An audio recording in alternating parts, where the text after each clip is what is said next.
Bismillahirrahmanirrahim. Assalamualaikum warahmatullahi wabarakatuh.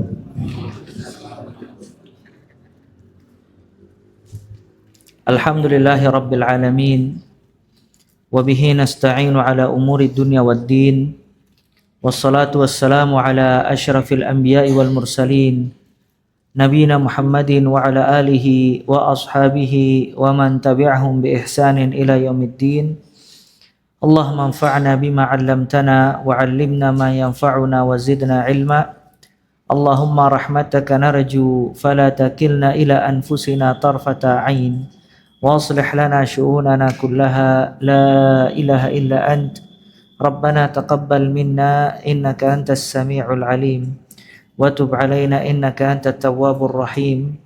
Rabbi shrah li sadri wa yassir li amri wahlul 'uqdatam min lisani yafqahu qawli thumma amma ba'd. Faya ayyuhal ikhwah rahimani wa rahimakumullah jami'an.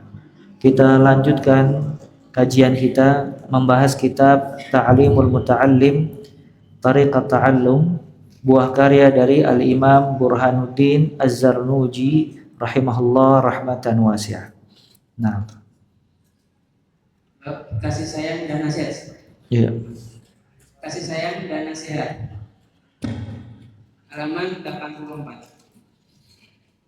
Orang berilmu harus menyayangi sesama. Senang kalau orang mendapat kebaikan.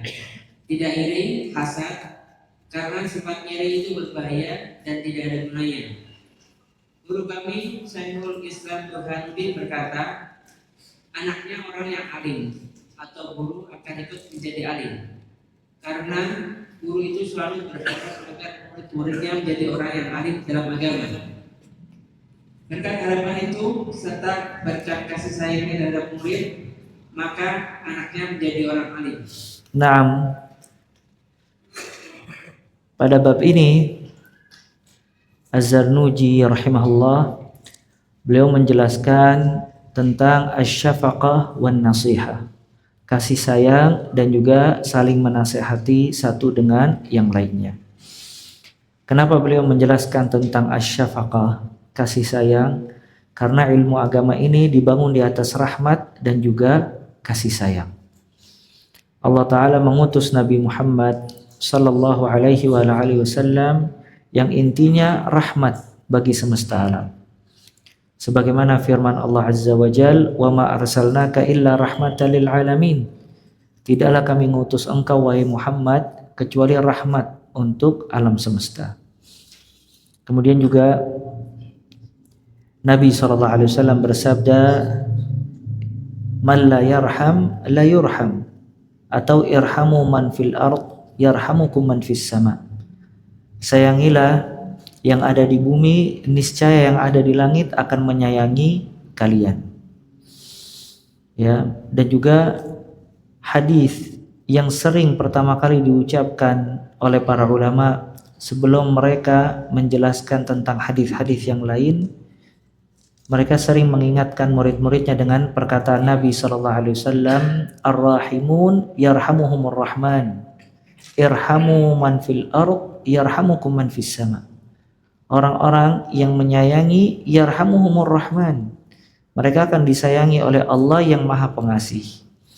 Irhamu man fil ard, sayangilah yang ada di atas muka bumi.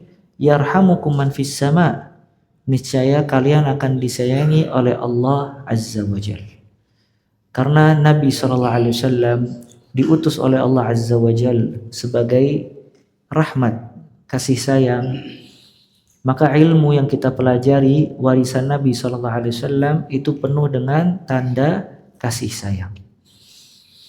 Maka apabila seseorang menuntut ilmu syar'i, menjadikan dia keras, menjadikan dia kaku dan jauh dari rahmat, dipertanyakan ilmu yang dia pelajari. Karena pada hakikatnya ilmu yang dipelajari sepatutnya membuat dia lebih menumbuhkan kasih sayang. Oleh karena itu sering di kajian itu banyak doa. Ya. Banyak doa seperti ucapan barakallahu fikum, rahimakallah dan seterusnya. Ini menunjukkan kalau ilmu itu dibangun di atas rahmat dan dibangun di atas kasih sayang. Dan orang alim itu kat-tabib. Orang yang berilmu itu seperti dokter, bukan seperti qadhi, hakim. Kalau hakim itu dia fungsinya memvonis penjara atau tidak penjara. Sedangkan kalau alim, orang yang berilmu, dia kat-tabib. Dia mengobati. Maka dia penuh dengan kasih sayang, menginginkan dari pasiennya kesembuhan dan kebaikan.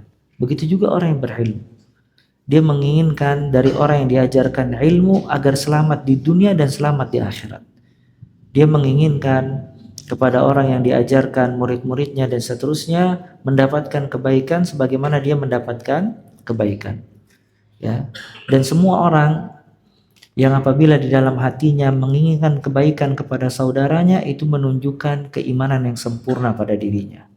Karena disebutkan oleh Nabi Muhammad sallallahu alaihi wasallam, la yu'minu ahadukum hatta yuhibba li akhihi ma yuhibbu li nafsihi.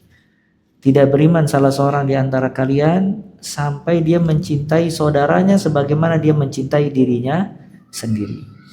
Maka ini semua menunjukkan kalau ilmu itu dibangun di atas rahmat, dibangun di atas kasih sayang. Oleh karena itu sepatutnya alim atau muta'allim, orang yang mengajarkan ilmu dan belajar ilmu syar'i, dia memiliki sifat syafaqah, sifat kasih sayang. Ya, di antara buah sifat kasih sayang adalah nasihat, saling memberikan nasihat satu dengan yang lainnya. Karena nasihat itu definisinya iradatul khair 'alal ghair, menginginkan kebaikan kepada orang lain. Dan para nabi Allah Ta'ala menggambarkan di dalam Al-Quran perkataan mereka, inni lakum nasihun amin. Sesungguhnya aku bagi kalian orang yang memberikan nasihat dan juga terpercaya. Dan Nabi SAW bersabda, ad-dinun nasihah. Agama itu adalah nasihat. Makanya asy-syafaqah wan nasihah, kasih sayang dan nasihat, itu tanda orang yang berilmu. Dia saling menyayangi satu dengan yang lainnya dan juga saling menasehati satu dengan yang lainnya. Adapun ar-rudud, bantahan-bantahan ilmiah yang terjadi di antara atau di kalangan para ulama, itu tidak memecah belah hati mereka. Karena masail al-ijtihadiyah, perkara-perkara ijtihad itu selalu terbuka sampai hari kiamat. Maka bantahan ilmiah itu terjadi dari kalangan para ulama dari zaman dahulu hingga sekarang. Cuman bantahan ilmiah itu tidak menyebabkan keretakan di antara mereka dan tidak menyebabkan at-tadabur. Ya, saling berpaling dan juga saling membenci dan seterusnya. Ya, maka di sini juga pelajaran, jangan sampai ilmu kita itu kita pakai untuk saling menjatuhkan satu dengan yang lainnya. Oleh karena itu Ibnul Jauzi rahimahullah, beliau menyebutkan dalam kitab Talbis Iblis, ya, tipu daya iblis, salah satunya iblis menipu para muhadditsin, orang-orang yang belajar hadis, disuruh untuk al-jarh wa ta'dil, mengkritik, ya, atau mentahdzir, cuman bukan dalam rangka ilmiah tapi dalam rangka kebencian dan ingin menjatuhkan harga diri orang lain. Nah, berapa banyak seseorang itu membahas di kajiannya atau di luar kajian menjatuhkan harga diri si fulan, ya, atau menjelek-jelekan si fulan dan seterusnya. Cuman di dalam hatinya bukan dalam rangka menginginkan kebaikan, justru sebaliknya ingin menjatuhkan harga diri seseorang. Ya, oleh karena itu dikatakan oleh Fudail bin Iyad rahimahullah, al-mu'min yansah wa yastur, wal fajir yahtik wa yu'ayyir. Orang mukmin itu dia menasehati kemudian merahasiakan nasihatnya. Maka kalau seseorang menginginkan kebaikan bagi saudaranya, dia menasehati empat mata dan dia menyembunyikan nasihat tersebut. Dia tidak menjatuhkan harga diri seseorang di hadapan orang lain di khalayak ramai, kecuali kalau di situ ada maslahat. Sedangkan al-fajir, orang yang jahat, fasik, yahtik, dia menjatuhkan harga diri seseorang, wa yu'ayyir, dan juga mengumbar aibnya. Ya, dan di kalangan para penuntut ilmu kadangkala mereka menjadikan pembahasan-pembahasan si fulan dan si halan seolah-olah pembahasan ilmiah, tapi pada hakikatnya dia masuk di dalam ghibah dan menjatuhkan harga diri seorang muslim, na'udzubillah min dzalik. Apalagi yang dia jatuhkan harga dirinya ulama, dan sedangkan kata para ulama, luhumul ulama masmumah, ya, daging para ulama itu beracun. Dan berapa banyak orang yang menjatuhkan harga diri ulama, maka dia menjadi jauh dari hak di akhir hayatnya sebagai bentuk balasan dari Allah Azza wa Jalla. Maka ini poin yang sangat penting. Seseorang harus ketika dia berilmu, dia membangun ilmunya ala syafaqah, di atas kasih sayang dan saling menasehati satu dengan yang lainnya. Nah,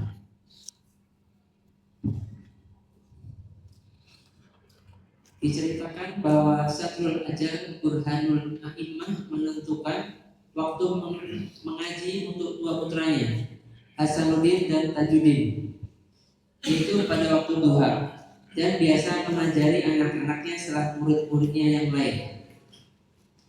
Kedua anak tersebut berkata, sesungguhnya kami tidak punya semangat mengaji pada waktu yang ditentukan oleh ayah kami. Kemudian ayahnya berkata, sesungguhnya orang-orang jauh datang mengaji padaku.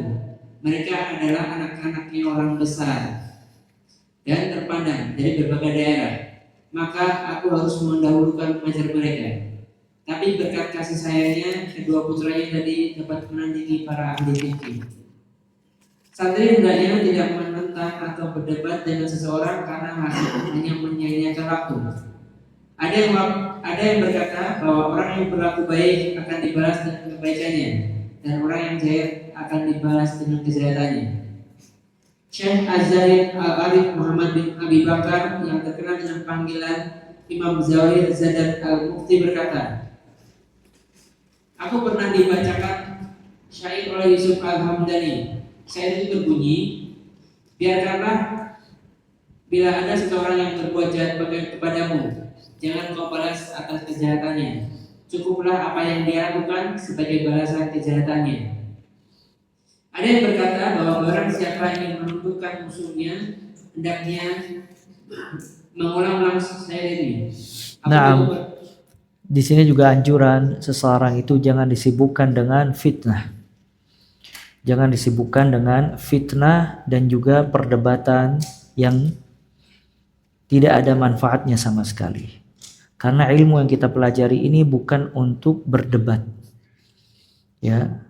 Dan sebab kesesatan salah satunya seseorang itu banyak berdebat. Kata Nabi Muhammad SAW, "Ma dhalla qaumun ba'da hudan illa utul jadal." Tidaklah satu kaum tersesat setelah dia mendapatkan petunjuk kecuali banyak berdebat. Kata Nabi SAW, "La ta'allamul ilm litujadilu bihil ulama walitumaru bihis sufaha." Janganlah kalian menuntut ilmu syar'i untuk mendebat para ulama dan juga membantah orang-orang bodoh. Ya, ini juga pelajaran buat kita.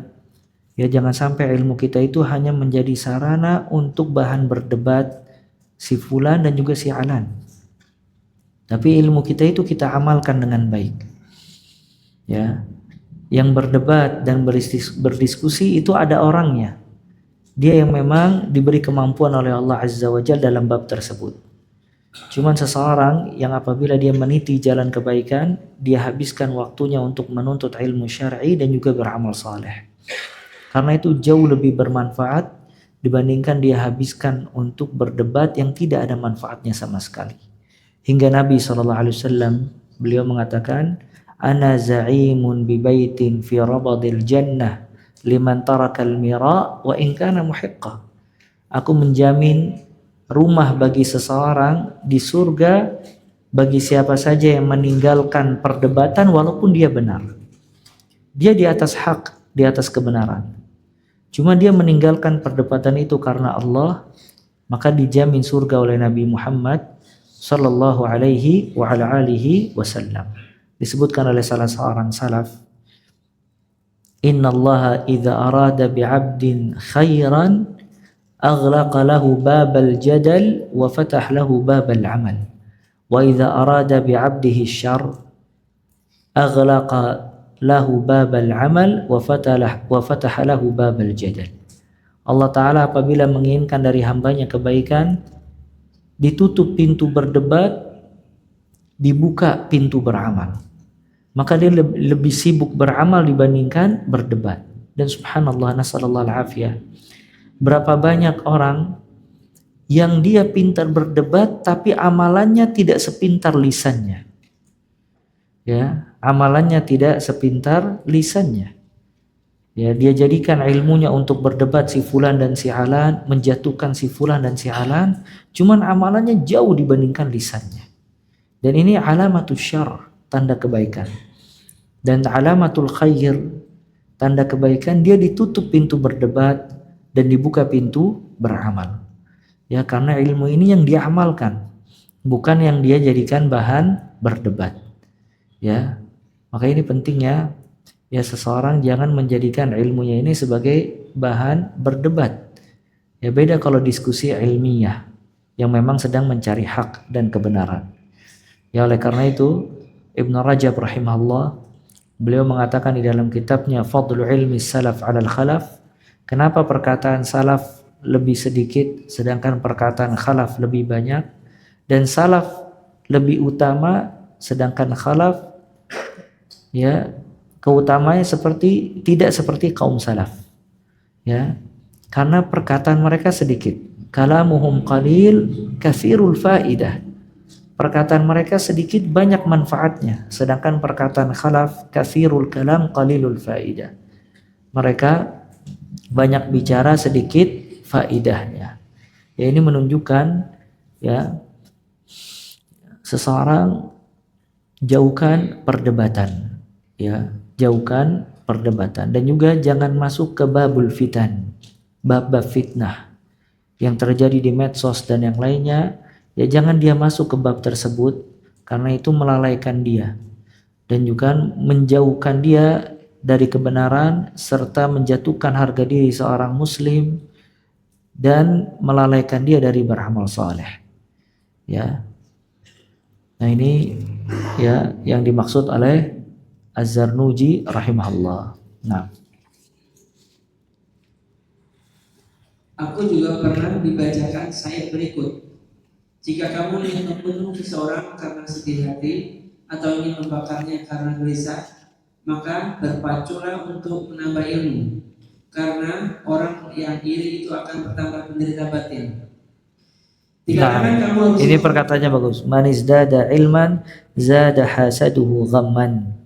Barang siapa yang bertambah ilmunya, maka orang-orang yang hasad bertambah bimbang, ya, bertambah bimbang. Jadi di sini anjuran, apabila seseorang selalu menyibukkan diri dengan ilmu syar'i dan selalu memperbaiki dirinya, meningkatkan kualitas dirinya dari ilmu, amal dan yang lainnya, itu jauh lebih bermanfaat dan akan menjadikan orang sekelilingnya itu jatuh.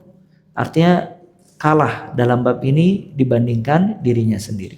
Maka Al-Hasan Al-Basri rahimahullah, beliau mengatakan, apabila engkau melihat seseorang mendahulukan kamu dalam bab dunia, maka kalahkanlah dia dengan bab akhirat. Ya, kalau misalnya kita lihat si fulan dalam bab dunia dia dibuka oleh Allah Azza wa Jal, maka kita berusaha untuk bisa mengalahkan dia dalam bab akhirat. Ya, karena bab akhirat jauh lebih baik.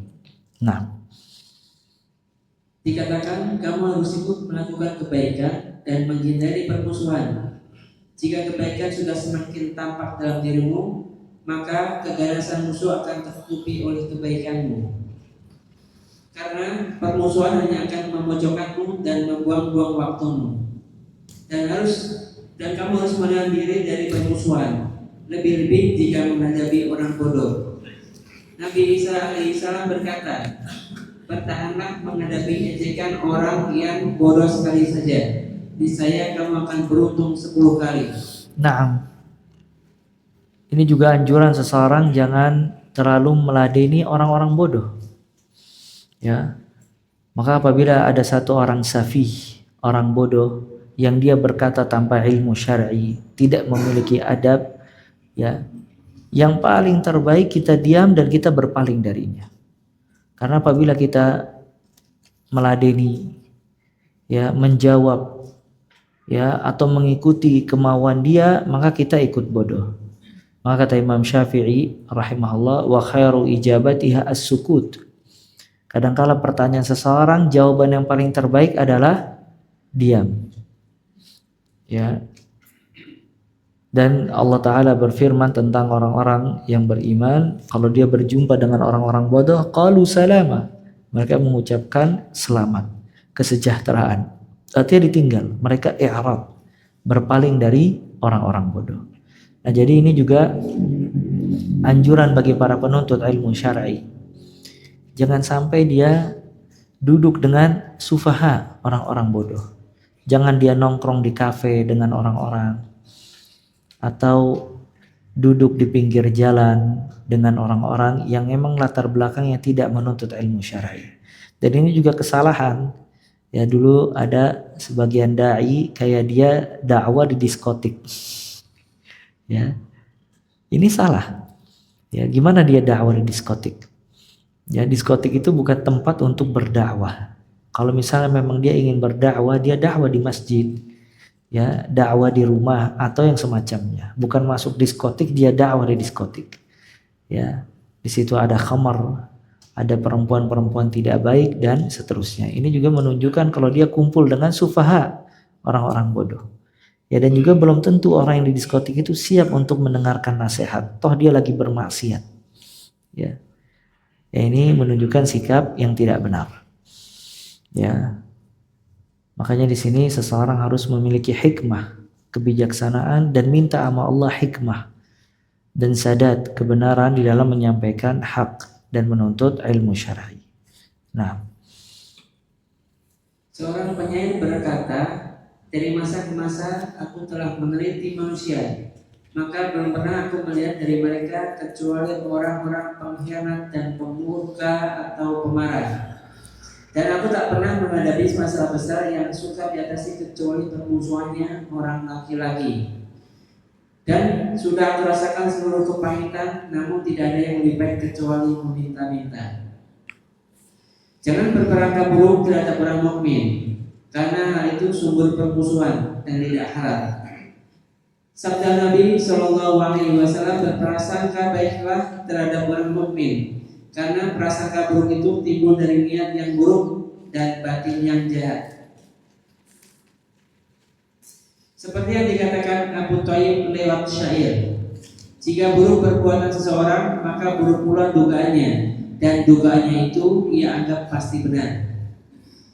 Ia pun memusuhi orang-orang yang pernah ia cintai dengan melontarkan kata-kata yang dapat menyulut permusuhan, dan ia ragu terhadap orang yang ia cintai. Apakah orang yang dia cintai itu juga cinta padanya? Dia bagaikan berada di tengah malam yang gelap, sehingga selalu menyangka yang bukan-bukan. Aku juga pernah dibacakan syair berikut. Menyingkirlah kamu dari perbuatan buruk, dan janganlah kamu menghendakinya. Dan orang yang telah kamu perlakukan dengan baik, maka tambahkanlah kebaikan kepadanya, walau ia jahat padamu. Karena kelak kamu akan terlindung dari budaya musuhmu, dan dia akan tertimpa ulahnya sendiri. Jika kamu ditipu seseorang, maka jangan kamu balas menipunya. Aku pernah dibacakan syair Al-Umayyad Abil Fat Al-Basti. Orang yang pandai itu tidak lepas dari ulah orang bodoh yang sengaja mempersulit. Dia memang ingin menzalimi dan mempersulit orang pandai tersebut. Maka hendaknya dia orang pandai tidak membalas kejahatannya dan lebih memilih banyak dia.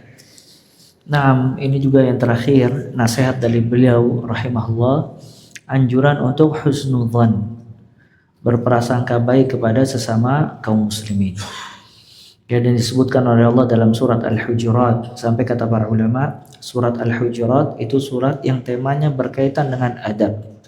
Di situ juga anjuran untuk husnudzan, berprasangka baik kepada sesama kaum muslimin, dan juga mempraktekkan hadis Nabi Muhammad SAW, innamal mu'minuna ikhwah, sesungguhnya orang-orang yang beriman itu bersaudara, dan kata Nabi SAW, wa kunu ibadallahi ikhwana, dan jadilah kalian hamba-hamba Allah yang bersaudara. Ya, dan juga di sini juga anjuran ya ikhwah, seseorang membersihkan hatinya dari semua penyakit hati. Ya, dia minta sama Allah Azza wa Jal agar Allah membersihkan hatinya, sebagaimana doa yang diajarkan oleh Nabi Muhammad SAW. Allahumma hdi qalbi wasaddid lisani wasulul sakhimata qalbi. Ya Allah, berilah petunjuk ke dalam hatiku. Allahumma hdi qalbi wasaddid lisani, dan benahilah lisanku, waslul sakhimata qalbi, dan buanglah penyakit-penyakit hatiku. Ya, dan juga kata Aun bin Abdullah rahimahullah, zikrun nasi da wa zikrullahi dawa. Zikrun nas da'un wa zikrullahi dawa. Mengingat manusia itu penyakit, sedangkan mengingat Allah obat. Maka salah satu kiat agar seseorang selalu bersih hatinya, dia banyak mengingat Allah dan jangan banyak mengingat manusia. Karena banyak mengingat manusia itu penyakit. Tapi kalau mengingat Allah Azza wa Jal, dawa, obat. Jadi di sini juga anjuran seseorang itu membatasi pergaulan dengan sesama manusia. Dia tidak bisa bergaul terlalu bebas. Dia tidak bisa bergaul dengan para maksiat, orang-orang fasik, dan yang lainnya. Ya, dan yang paling terbaik dalam bab muamalah bergaul dengan manusia itu yang disebutkan oleh Ibnu Qayyim rahimahullah. Kalau bergaul dengan manusia itu ada 4 keadaan. Yang pertama, bergaul dengan manusia kal ghidha, dia seperti gizi. Artinya bergaul dengan orang-orang saleh, orang-orang baik, orang-orang saleh yang mengingat Allah Azza wa Jal dan seterusnya. Maka itu tidak boleh luput darinya, dia seperti gizi. Yang kedua, bergaul dengan manusia kaddawa, seperti obat. Yaitu dia bergaul dengan manusia sesuai dengan kebutuhan duniawiyah, seperti teman kerjanya, teman bisnisnya, atau yang semacamnya. Maka cukup dia bergaul sebatas muamalah duniawiyah, kemudian dia tinggalkan. Itu seperti obat. Kapan dia butuh, dia minum obat. Yang ketiga, bergaul dengan manusia kadda, seperti penyakit, yaitu bergaul dengan orang-orang fasik, orang-orang maksiat. Maka dia seperti terkena penyakit, karena akan mempengaruhi iman dia dan kebaikan akhlaknya. Dan yang terakhir, bergaul dengan manusia kasum, seperti racun. Apabila dia bergaul dengan ahlul bidah, ahlul syubhat, yang bisa merusak keyakinan dia dan juga merusak akidahnya. Nah, itu bergaul dengan manusia dengan 4 keadaan disebutkan oleh Ibnu Qayyim rahimahullah. Dengan itu ia akan baik hatinya dan akan baik keadaannya. Nah, mencari tambahan ilmu. Para santri harus menambah ilmu setiap hari agar dapat kemuliaan. Harus selalu membawa buku dan pulpen untuk menulis ilmu yang bermanfaat yang ia dengar setiap saat. Karena ilmu yang dihafal suatu ketika bisa lupa, sedang ilmu yang ditulis akan tetap abadi. Ada yang berkata, ilmu itu sesuatu yang diambil dari mulut orang-orang pandai karena mereka itu menghafal sebaik-baik yang mereka dengar dan mengatakan sebaik-baik yang mereka hafal. Nah, ini juga bab ini Az-Zarnuji rahimahullah, beliau menjelaskan tentang cara istifadah, cara mengambil ilmu atau mengambil manfaat dari ilmu. Istifadah. Yang pertama, kata beliau, seorang penuntut ilmu syar'i harus terus bertambah ilmunya. Ya, harus terus bertambah ilmunya. Dan ilmu ini kalau kita tinggalkan dia hilang.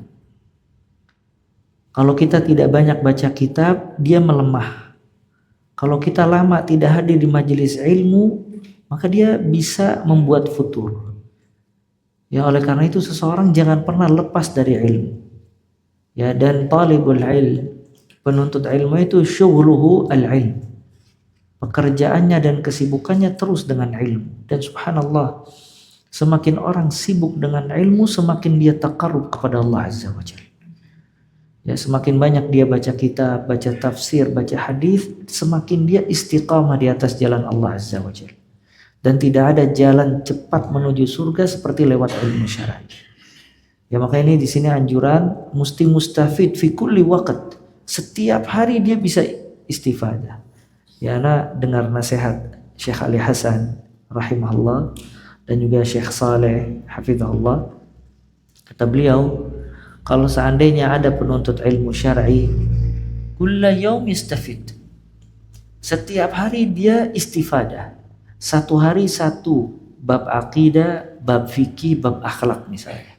Setiap hari satu permasalahan ilmiah, baik yang berkaitan dengan akidah, baik yang berkaitan dengan fikih atau akhlak. Ya, sepekan dia sudah mengumpuli banyak masail ilmiah.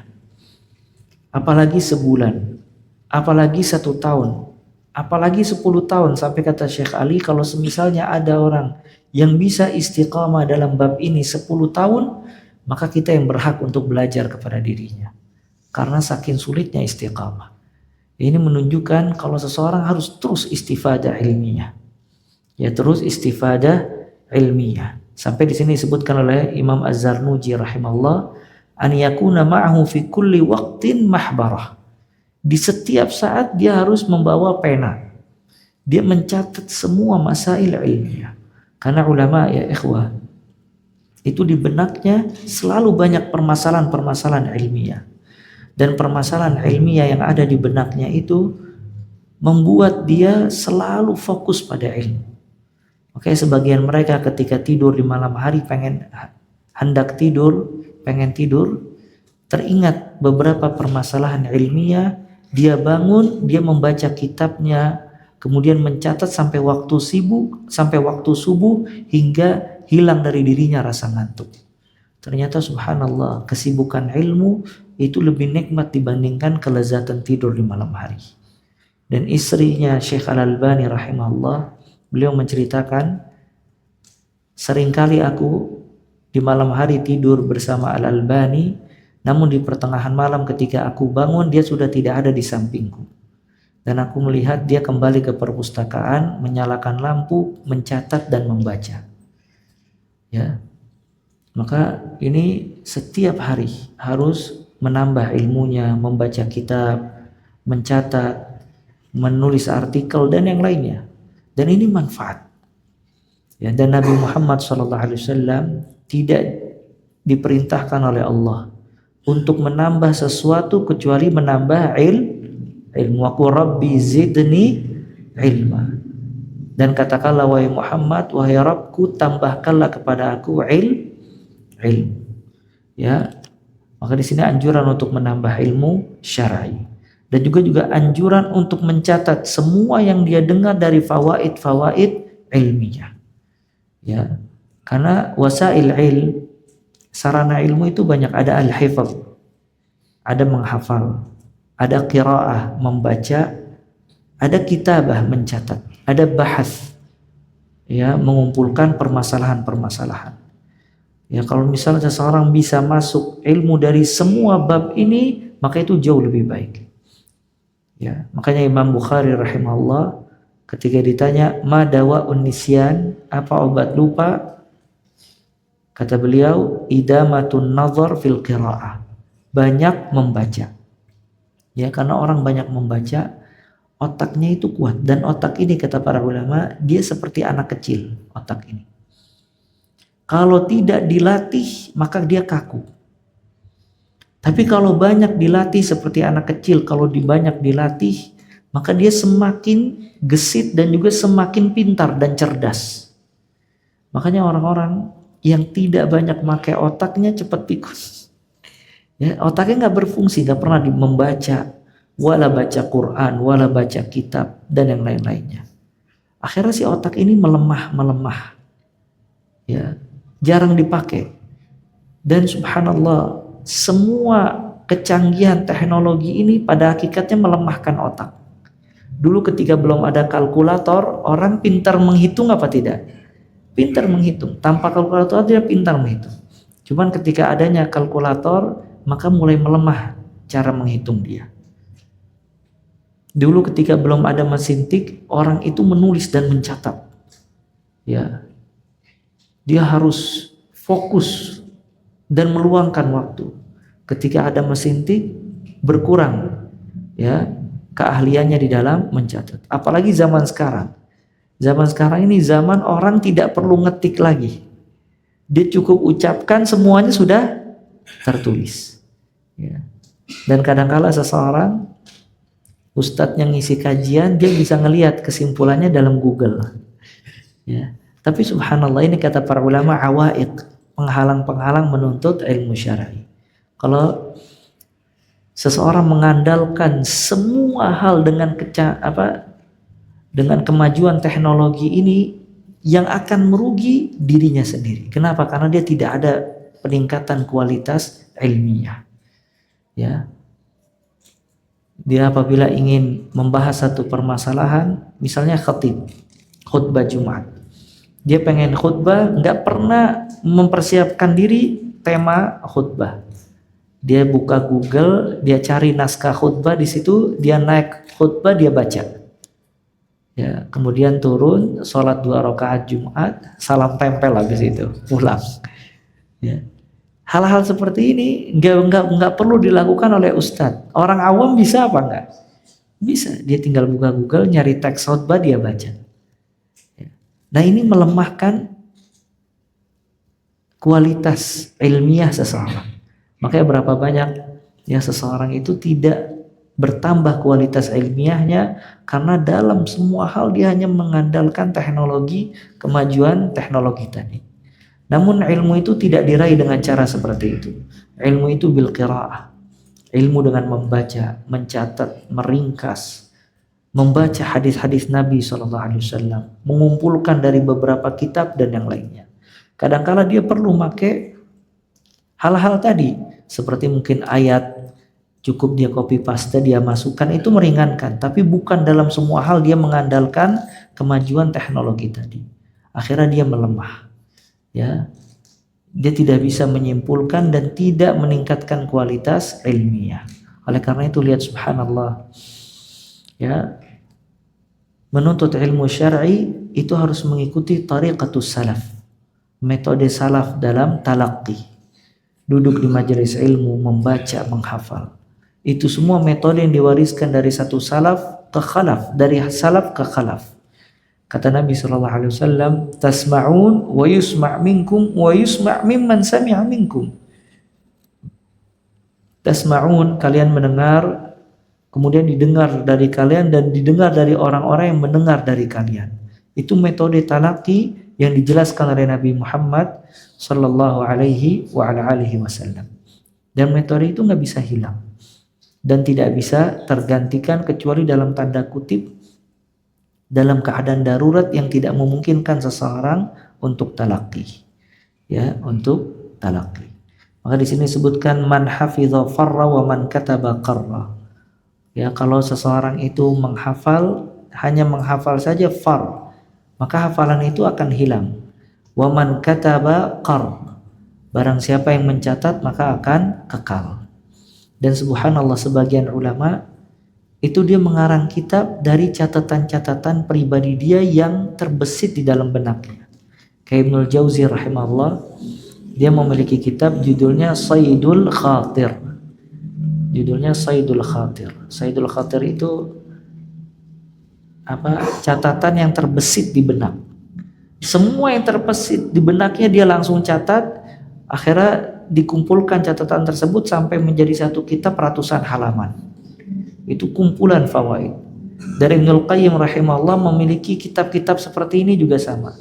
Seperti Al-Fawaid. Itu kumpulan fawaid ilmiah. Ada lagi yang lebih detail judulnya Bada'i'ul Fawaid. Yaitu subhanallah, semua faedah-faedah ilmiah berkaitan dengan Al-Quran, dengan hadis, dengan akhlak dan yang lainnya dikumpulkan oleh Ibnul Qayyim dijadikan satu kitab.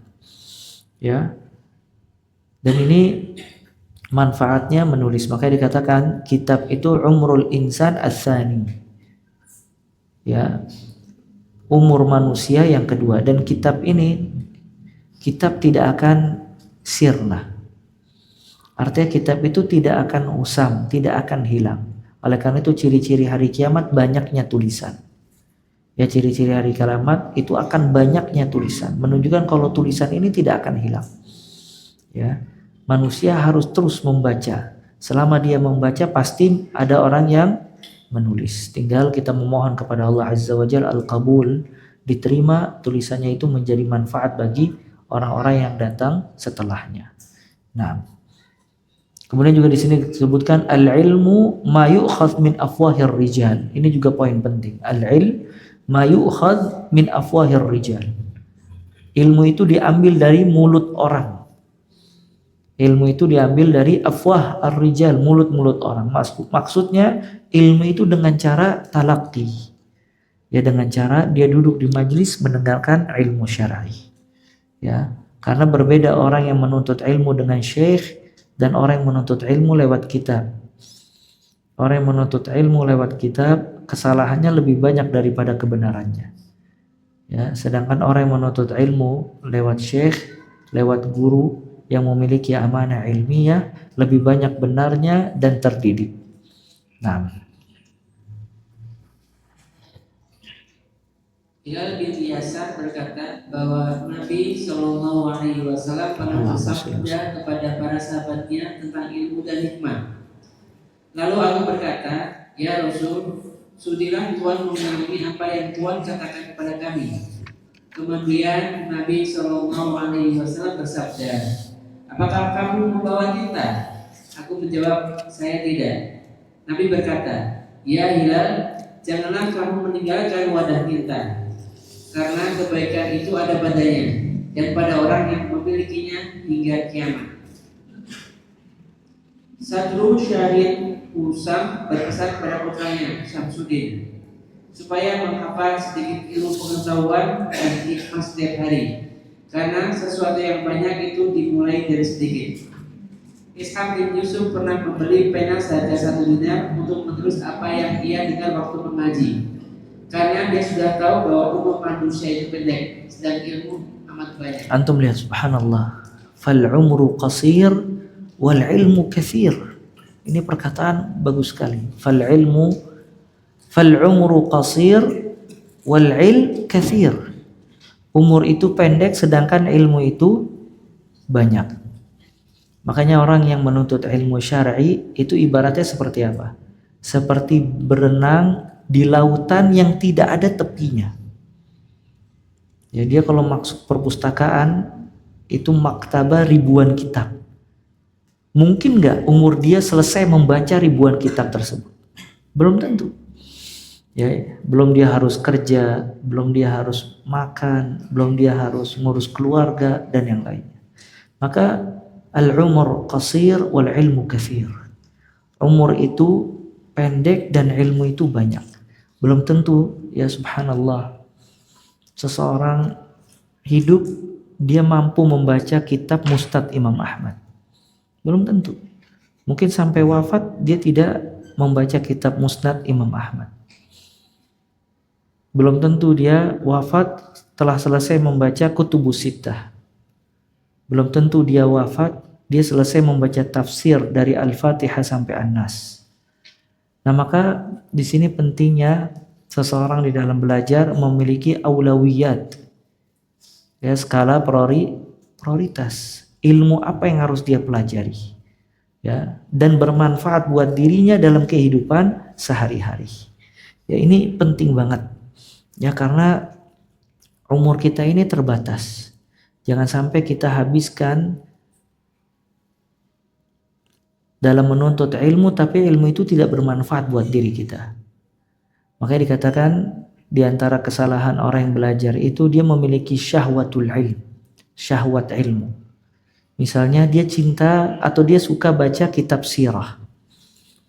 Dia baca semua kitab sirah dan tarikh sampai melupakan dia untuk belajar akidah.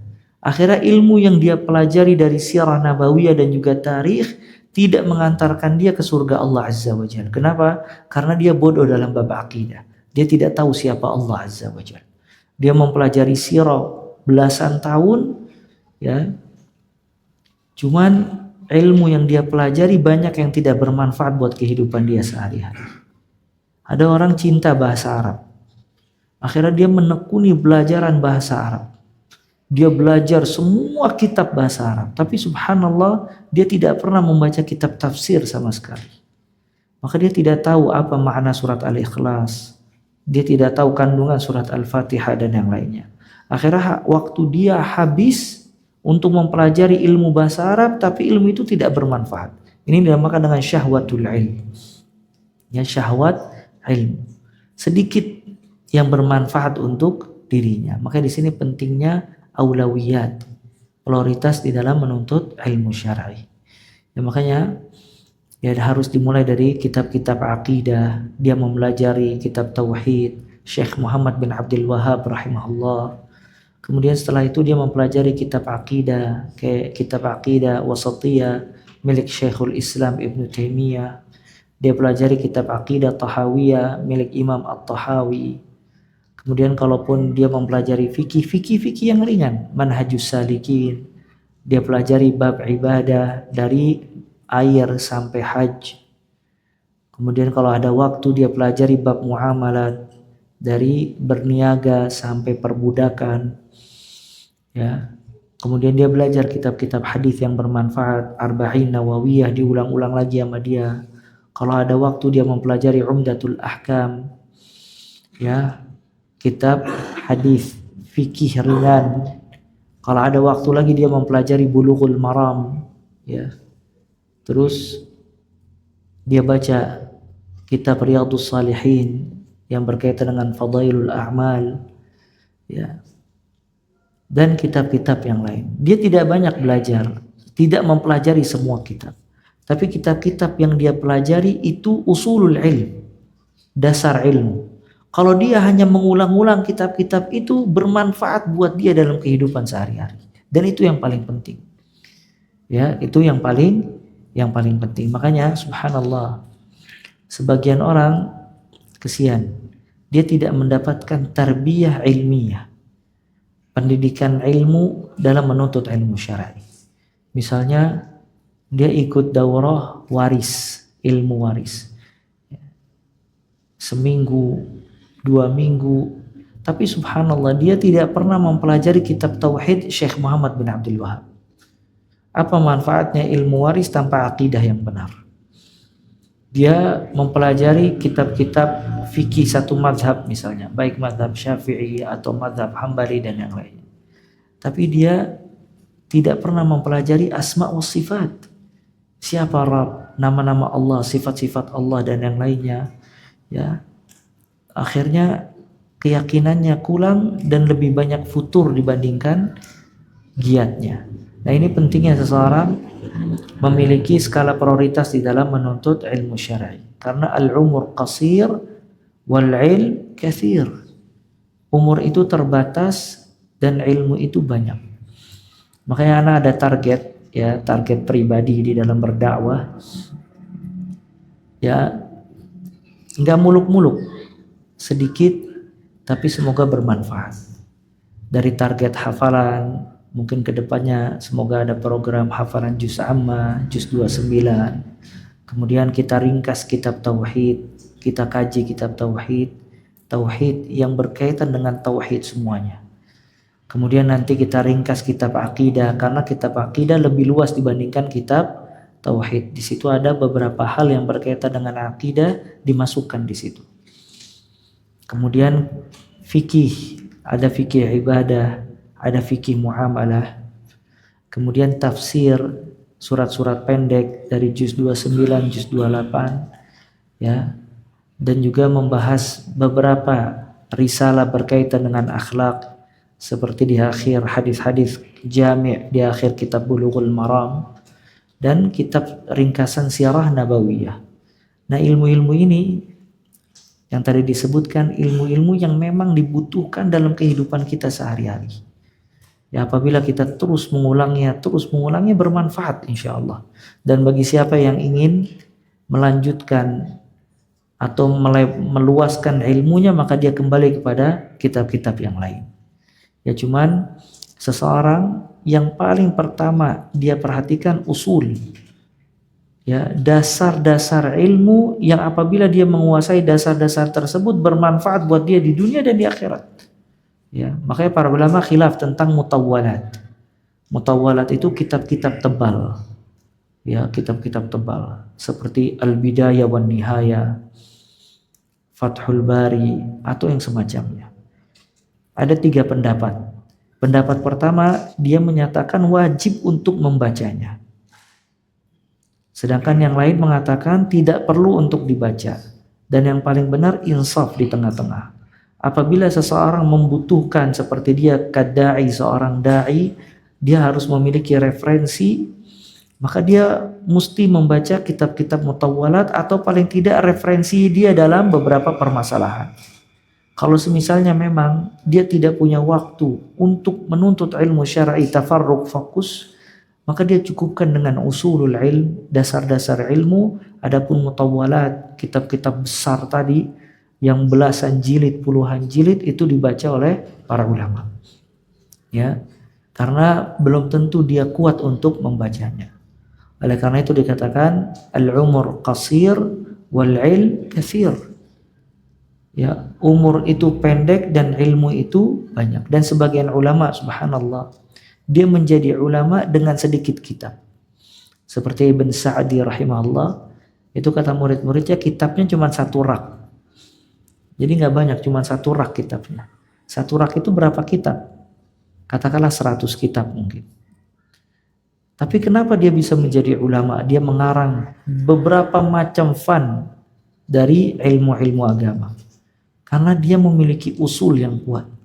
Maka usul di sini maksudnya ilmu-ilmu dasar agama yang kuat membuat dia bisa membahas banyak permasalahan ilmiah. Nah, ini pentingnya seseorang memiliki aulawiyat, skala prioritas di dalam menuntut ilmu syar'i. Nah, oleh karena itu dia tidak mau menyia-nyiakan waktu sesaat pun. Dia gunakan waktu malam untuk mendalami ilmu agama. Yahya bin Mu'adz Ar-Razi berkata, malam itu amat panjang, maka jangan kamu habiskan untuk tidur. Siang hari itu terang benderang, maka jangan kamu hurufkan dengan dosa-dosamu. Nah, kadang para ulama itu dia banyak meninggal karena sakit disebabkan sedikit istirahat. Ya, penyakit ulama itu sedikit istirahat dan tidak mendapatkan gizi yang baik. Ya, karena fokusnya dia dengan ilmu syar'i membuat dia istirahatnya berkurang dan tidak memperhatikan bab makan. Ya, tapi subhanallah umur mereka diberkahi oleh Allah Azza wa Jalla. Ya, sebagian ulama seperti yang Anda dengar Syekh Ibrahim dan ulama yang lain itu tidurnya dalam sehari cuma 4 jam. Ya, 4 jam. Karena 20 jam dia sibuk dengan ilmu dan dakwah. Ini kan letih, ya, capek. Nah, itu kadang sebagian menyebabkan mereka banyak terkena penyakit. Ya, makanya di sini kata itu al-lail tawil fala tuqassirhu bimanamik. Malam itu panjang, jangan engkau habiskan dengan tidur. Ya, maka sebagian besar mereka habis malamnya dengan begadang. Nah, santri harus bisa memanfaatkan kesempatan bersama para ulama. Gunakan untuk menimba pengetahuan dari mereka. Karena kesempatan yang baik apabila telah hilang tidak akan dijumpai lagi. Sebagaimana yang dikatakan Ustaz Syekhul Islam dalam kitab Masyihatnya. Banyak sekali guru besar yang luas ilmu dan keutamanya yang pernah aku jumpai. Namun aku tak memperoleh kebaikan dari mereka. Atas keteladuran ini aku gubah sebuah syair. Oh sungguh, aku menyesal dengan segala penyesalan atas kelengahan. Setiap sesuatu yang telah hilang tak akan bisa dijumpai lagi. Sayyidina Ali radhiyallahu anhu berkata, bila kamu berada dalam suatu urusan, maka tetaplah di dalamnya. Kehinaan dan kerugian itu akibat berpaling dari ilmu Allah. Maka berlindunglah kepada Allah darinya pada malam dan siang hari. Para penuntut ilmu harus tahan menanggung penderitaan dan kehinaan ketika mencari ilmu. Tamalluk, mencilat atau mencari muka, itu tercela kecuali dalam urusan menuntut ilmu. Karena menuntut ilmu itu tidak berpisah dari guru, teman-teman belajar dan sebagainya. Ada yang berkata ilmu itu luhur, tiada hingga padanya. Namun ilmu tak bisa didapat kecuali dengan merendah. Penyair berkata, aku tahu kamu bernafsu ingin menjadi orang mulia, namun kamu tak akan peroleh kemuliaan selama kamu tak menghinakan diri sendiri. Seperti perkataan Ibnu Abbas radhiyallahu taala anhuma, "Zallaltu taliban fa'azzaztu matluban." Aku hina ketika mencari ilmu dan aku mulia ketika mendapatkan ilmu syar'i. Karena Ibnu Abbas radhiyallahu taala anhuma ketika menuntut ilmu dia tahu ada satu hadis di salah satu sahabat Nabi sallallahu alaihi wasallam, beliau mendatangkan rumahnya, duduk di depan rumahnya, bahkan tiduran di depan rumahnya hanya untuk mendapatkan hadis. Maka kata Ibnu Abbas radhiyallahu taala anhuma, "Zalaltu taliban." Aku ketika menuntut ilmu menghinakan diriku. Ya, fa'azzaztu matluban, maka aku mulia ketika meraih ilmu tersebut. Aku mulia ketika meraih ilmu tersebut. Dan juga ilmu ini tidak mungkin didapati dengan kesombongan. Dan orang-orang yang sombong tidak mungkin mendapatkan ilmu syar'i. Maka disebutkan dalam hadis, la yunalul ilm al-mustahi wal mutakabbir. Tidak akan mendapatkan ilmu orang yang malu dan juga orang yang sombong.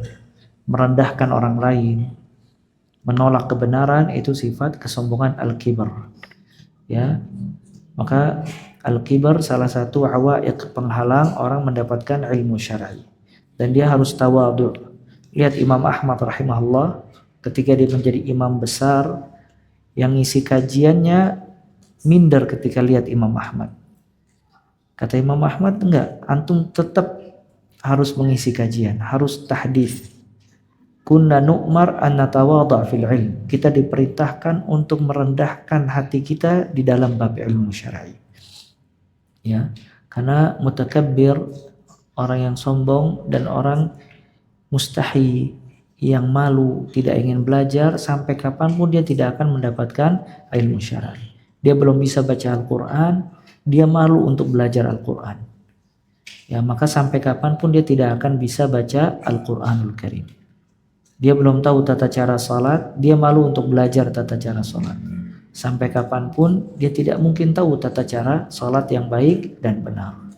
Ya, makanya ilmu dibutuhkan syaja'ah, keberanian, dan dibutuhkan tawadhu, kerendahan hati. Nah, mungkin itu aja yang bisa kita jelaskan, semoga bermanfaat. Kita memohon kepada Allah Azza wa Jalla ilmu yang bermanfaat dan amalan saleh. Kita memohon kepada Allah Azza wa Jalla istiqamah di atas jalan Allah, dan juga kita memohon kepada Allah Subhanahu wa taala agar Allah menjadikan kita semua hamba-hamba yang saleh, mengampuni dosa kita, memaafkan kesalahan-kesalahan kita, mengangkat derajat kita, dan kita memohon kepada Allah Azza wa Jalla agar kita diberikan husnul khatimah, dijauhkan dari su'ul khatimah, diselamatkan di alam barzakh, dan dimasukkan ke surga Firdaus yang kelak dikumpulkan bersama Nabi Muhammad sallallahu alaihi wa alihi wasallam. Amin amin ya rabbal alamin. Allahumma qsim lana min khasyyatika ma tahulu bihi bainana wa baina ma'siyatik, wa min ta'atika ma tuballighuna bihi jannatak, wa min al-yaqini ma tuhawwinu alaina masa'ibad dunya. Allahumma matti'na bi asma'ina wa absarina wa quwwatina ma ahyaytana waj'alhu waritha minna waj'al fa'rana 'ala man zalamana wansurna 'ala man 'adana wa la taj'al musibatana fi dinina wa la taj'alid dunya akbara hammina wa la mablagha 'ilmina wa la tusallit 'alaina man la yarhamuna. Rabbana zalamna anfusana wa illam taghfir lana wa tarhamna lanakunanna minal khasirin. Allahumma inna zalamna anfusana zulman katsira fa illam taghfir lana wa tarhamna lanakunanna minal khasirin. فاغفر لنا مغفرة من عندك وارحمنا إنك أنت الغفور الرحيم. اللهم يا مقلب القلوب ثبت قلوبنا على دينك، ويا مصرف القلوب صرف قلوبنا على طاعتك. ربنا هب لنا من أزواجنا وذرياتنا قرة أعين واجعلنا للمتقين إماما. ربنا اغفر لنا ولوالدينا وارحمهم كما ربونا صغارا. اللهم رحمتك نرجو فلا تكلنا إلى أنفسنا طرفة عين، واصلح لنا شؤوننا كلها لا إله إلا أنت. اللهم انفعنا بما علمتنا وعلمنا ما ينفعنا وزدنا علما. ربنا زدنا علما وارزقنا فهما. سبحانك اللهم وبحمدك أشهد أن لا إله إلا أنت أستغفرك وأتوب إليك. وصلى الله وسلم وبارك على عبدك رسولك محمد، وآخر دعوانا عن الحمد لله رب العالمين. ثم السلام عليكم ورحمة الله وبركاته.